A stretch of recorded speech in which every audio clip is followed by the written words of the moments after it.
HJC, the Chinese name is Zhilan, a local orchid, which is a very common wildflower that grows in the central south of China. The life of the orchids in the 4 seasons is very strong, and a small bunch of yellow flowers bloom in the middle of the petiole.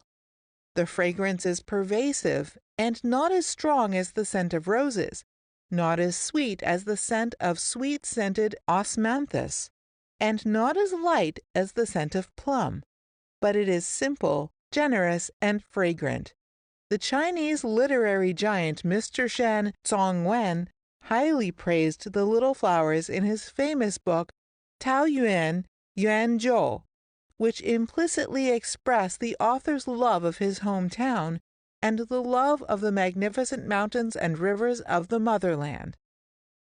The founder of the HJC brand lived in the countryside where the orchids bloomed, but these flowers are now invisible due to industrial water pollution. Therefore, the founder originally created HJC and dedicates to solve the problem of water pollution.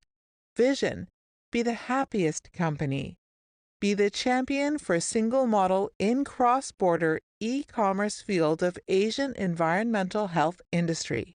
Mission: let us easily deal with pollution. To keep the world away from pollution, first of all, children and the senior. Value: don't let customers lose a penny. The paradise of the motivated. The forbidden area of underachievers. Pursue effective differentiation and the ultimate self-satisfaction. Welcome to HJC. Here is our head office in Changsha. We have another branch office in Beijing and 2 factories in Nantong and Wuhan province. So we master the high TDS water technology, membrane business field. So now we launched the third generation our membrane for 80 GDP for domestic use and for seawater membrane 4040 and 8040. Thank you.